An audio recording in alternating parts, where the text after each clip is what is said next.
Bon, alors, bienvenue encore une fois.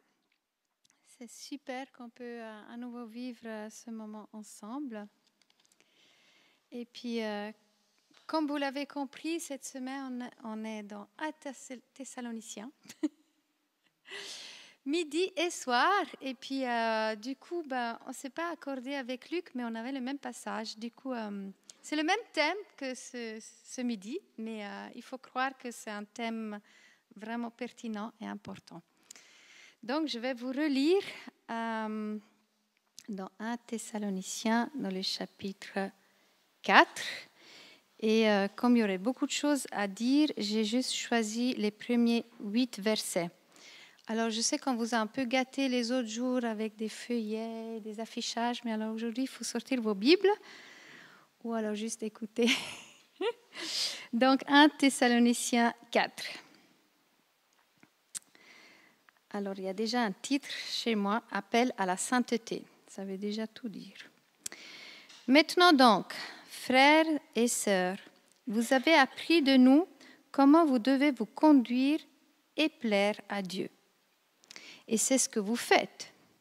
De même, nous vous le demandons et nous vous y encourageons dans le Seigneur Jésus. Progressez encore.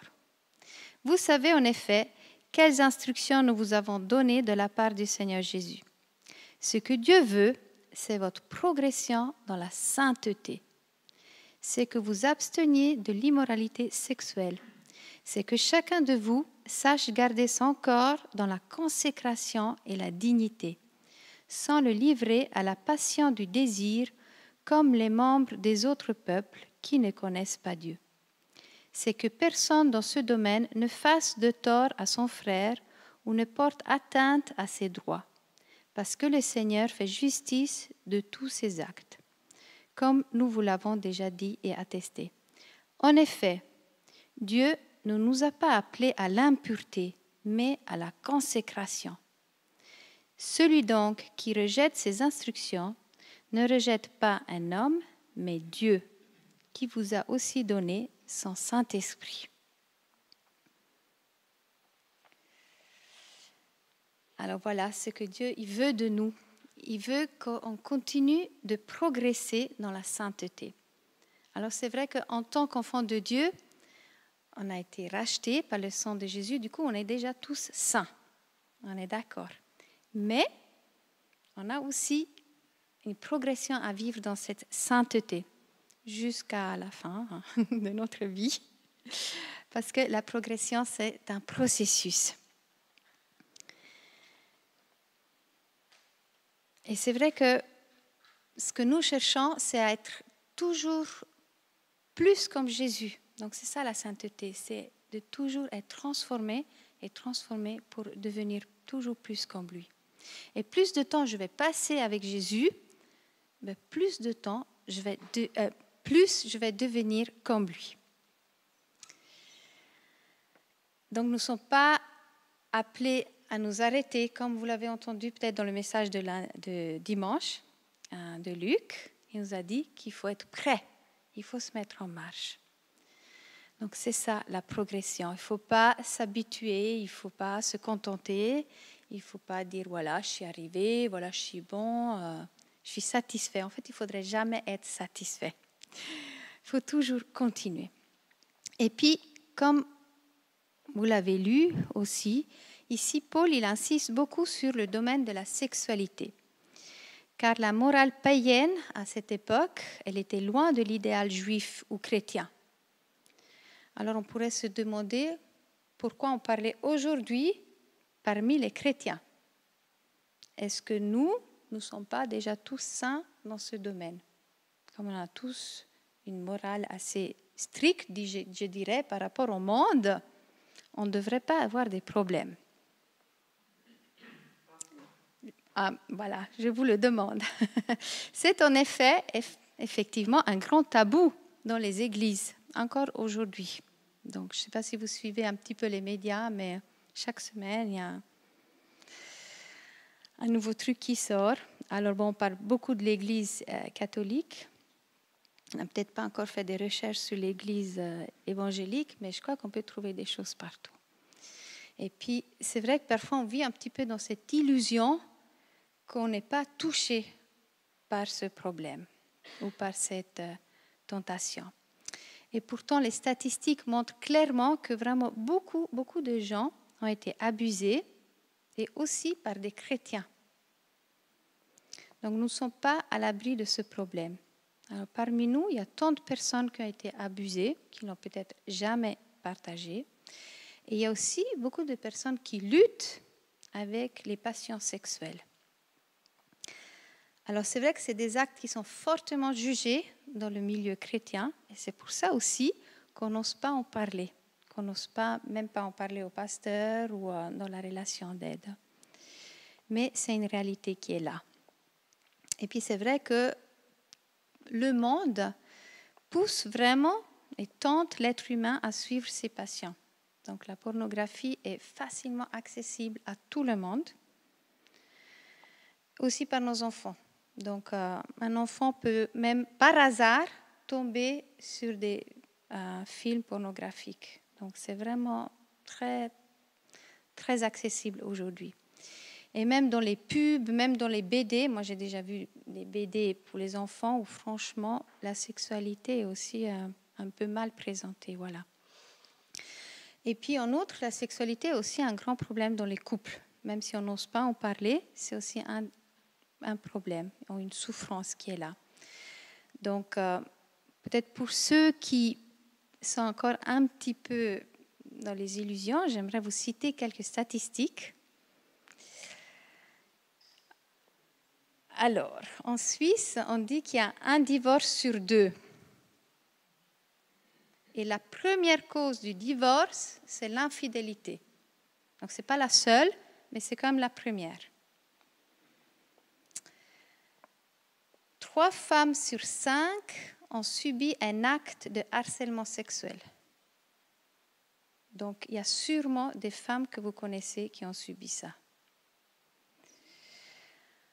En 2020, plus de 1200 cas d'abus sexuels à l'égard des enfants ont été enregistrés en Suisse, seulement en Suisse. Et on estime que seulement 10% des cas ont été déclarés. Donc, on parle plutôt de 12 000 enfants. Donc, 12 000 enfants, c'est énorme. Et puis, parmi ceux-là, le 3/4, c'est des incestes. Donc, le plus grand problème, c'est dans la famille. Ce n'est pas quelqu'un dans la rue comme ça, c'est dans la famille. Et la plupart des fois, c'est même parmi le père. Ou si ce n'est pas le père, un oncle, un grand-père ou un frère. Voilà. Alors, malheureusement pour les hommes, c'est le 99,9% les abuseurs, c'est des hommes. Par contre, les victimes, c'est vrai qu'il y a 50%, c'est des hommes et 50% c'est des femmes. Donc, ce n'est pas que les femmes qui souffrent de ça, mais il y a aussi beaucoup de garçons, enfants qui ont été abusés. Et seulement en Suisse romande, 17 000 enfants par année subissent des infractions de violence. Donc, peut-être pas des abus sexuels, mais d'autres violences. Voilà. Donc ça, c'est par rapport aux victimes de ces abus. Et si maintenant on veut parler de chiffres de la pornographie, alors là, ça augmente de jour en jour. Donc, je n'ai pas trouvé pour la Suisse, mais ça doit être un peu pareil. Donc, 1/4 de la population française consomme régulièrement de la pornographie. Et entre 18 et 24 ans, le 93% des garçons et le 56% des filles ont déjà vu une vidéo porno. Donc, pratiquement tous les garçons, voilà. Et la moitié des filles. Okay. Et puis, parmi ceux-là, le 50% des mineurs visionnent des vidéos 1 heure par mois dès l'âge de 11 ans. Donc, c'est très, très, trop tôt. Donc, c'est des enfants qui n'ont pas encore eu des actes sexuels. Et puis, vous pouvez imaginer quelle image ils peuvent avoir de la sexualité, de la valeur de la femme. Et ces personnes-là vont se marier un jour. Et quel problème ça va amener dans le couple. Voilà. Et puis parmi les gens qui consomment la pornographie, ben, il y a des gens célibataires, mais il y a aussi des gens mariés. Donc c'est pas... Oui, ça descend là.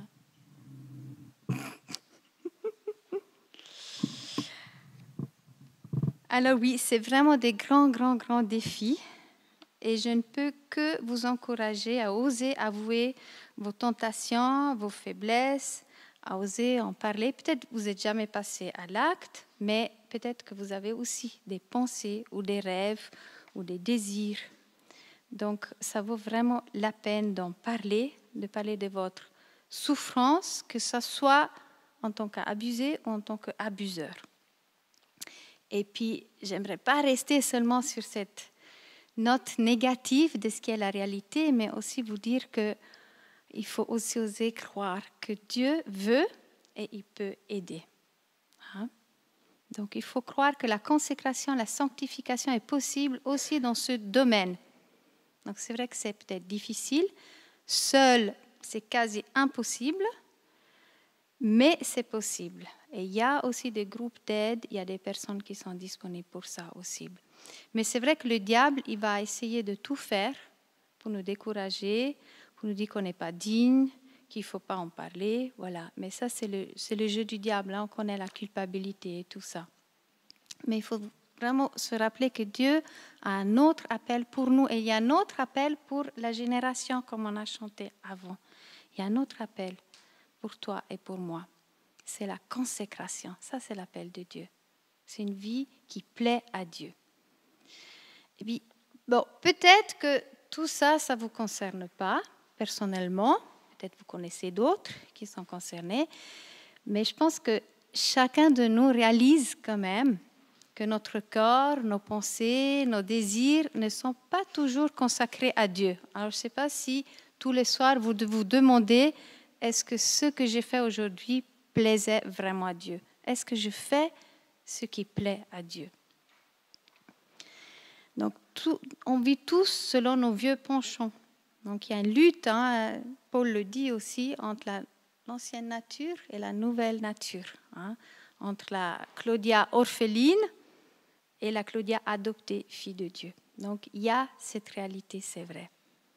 Et puis, on peut se laisser facilement dominer par le plaisir et le monde nous pousse à cela. Donc, je ne sais pas si vous le réalisez, hein, mais... peut-être que si on est au chalet, on ne voit pas ça trop, mais avec la pub et tout ce qu'on voit, en fait, c'est je peux tout avoir ce que j'ai envie. Parce que je le vaux bien, voilà. Et puis, on trouve toutes sortes d'excuses. Et puis, je peux tout avoir maintenant et tout de suite. Et sans effort. Donc, je peux manger des fraises en hiver. Je peux tout. Je peux acheter une voiture avec du leasing. Si je veux, je peux quitter ma famille. Je peux tout si je veux. Voilà. Donc, c'est ça le message qui est transmis aujourd'hui. Et puis, on nous fait croire qu'il n'y a pas de conséquences. Et ça, c'est un grand mensonge, vraiment, du diable, qui nous fait croire que je peux suivre mes envies, mes passions, et qu'il n'y aura pas de conséquences. Donc, il y a des conséquences. Et des fois, c'est des conséquences très graves pour nous, ou pour notre famille, ou pour quelqu'un d'autre. Voilà. Donc, rappelez-vous que Dieu a des autres plans pour nous. Et puis, en fait, c'est lui seul qui peut venir combler ces besoins-là. C'est vrai, des fois, on a des envies. Moi... franchement, des fois, j'ai envie de sucreries et je mange aussi. Mais parfois, je sais que ce n'est pas ce que j'ai besoin à ce moment-là. Parfois, je me perds sur Netflix, mais je sais que ce n'est pas ce que j'ai besoin à ce moment-là. Et je le fais quand même. Donc, on sait au fond de nous-mêmes que Dieu seulement, il peut remplir ce vide qu'on a en nous, qui peut satisfaire nos frustrations, qui peut venir nous aider. Et puis, ce n'est pas que de la théorie. C'est vrai, parfois, c'est difficile de faire ce qui nous fait vraiment du bien, hein, plutôt que les choses que le monde nous propose ou qu'on a toujours fait dès qu'on était déjà adolescent. Voilà, hein. Mais Dieu veut et il peut nous offrir une vie de plénitude. C'est ce qui est écrit dans la parole. Et si on croit que la parole c'est vérité, c'est que c'est vérité. Donc ce n'est pas une utopie. Donc c'est ce qu'il veut vraiment nous offrir. Donc je nous encourage vraiment aussi à garder de l'espoir.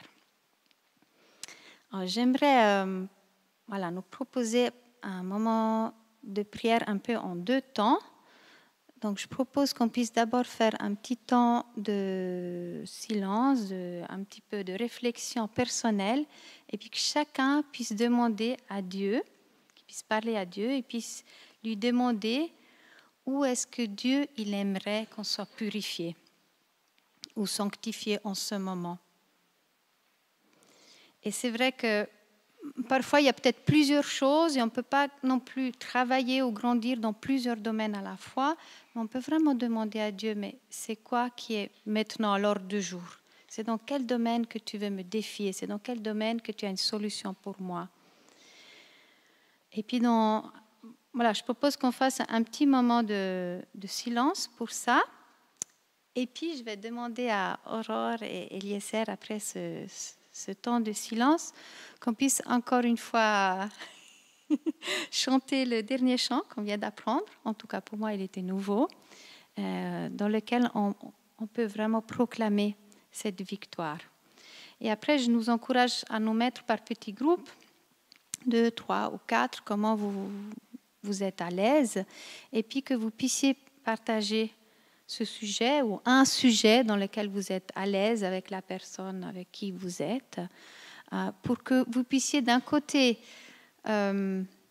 témoigner, ou si on veut dire confesser cette faiblesse, parce qu'on est tous humains, donc on n'est pas encore arrivé, et puis qu'on puisse aussi nous laisser bénir et encourager par les autres. Voilà. Mais c'est vrai qu'il faut un petit peu de courage.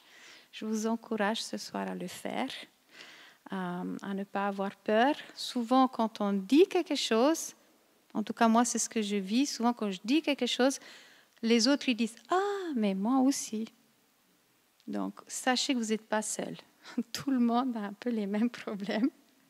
Peut-être dans des domaines un peu différents, mais on a un peu tous les mêmes problèmes. Voilà. Donc, partagez d'abord cette situation entre vous et prenez du temps vraiment pour prier, pour que Dieu vous offre vraiment sa consolation ou sa solution, son aide, son soutien. Et après, je propose qu'on puisse faire un deuxième temps, poursuivre simplement dans la prière, et puis qu'on puisse vraiment prendre un temps de prière. Je pense que vous l'avez déjà fait à midi, puis du coup, qu'on puisse continuer à intercéder, donc vraiment pour les couples, aussi pour les familles, aussi pour l'éducation de nos enfants. Donc, ce n'est pas facile de savoir comment protéger, comment enseigner les enfants, aussi avec toutes ces tentations. Prier, oui, aussi pour la jeunesse, pour l'école. Donc, j'ai entendu qu'il y a eu de nouveau un suicide de quelqu'un qui était au gymnase d'Yverdon, un nouvel an. Donc, c'est des choses qu'on entend régulièrement. Donc, et puis, ça ne vient pas de nulle part. Donc, les tentations, les problèmes sont forts. Donc, prions vraiment. Donc, si ce n'est pas les parents qui prient, je ne sais pas qui va prier, Donc, vraiment, prenons du temps pour prier, pour la protection, pour la guérison, pour la prévention aussi. Parce que même j'ai lu, ceux qui vont sur les sites pornographiques, la moitié de ces jeunes, c'est pour s'instruire sur la sexualité. Alors, je me dis, mais si c'est là qu'ils doivent s'instruire, alors prions vraiment pour l'éducation, pour l'instruction, pour l'école, pour la famille, pour l'Église aussi, qu'on puisse aussi oser instruire nos jeunes ou nos ados dans ces domaines-là. Voilà, donc prions vraiment, voilà, comme le dit aussi ce chant, pour l'espoir pour cette génération. Voilà, et puis j'encourage aussi ceux qui sont à la maison, même si vous n'avez peut-être pas un vis-à-vis, mais que vous preniez aussi un temps vraiment pour vous consacrer à Dieu, pour demander où est-ce que Dieu va vous défier, et puis aussi de prendre un temps d'intercession. Voilà, merci. Alors on fait un petit temps, et puis merci ici après à Aurore et Eliezer, ça vient, nous conduisent encore une fois dans ce chant.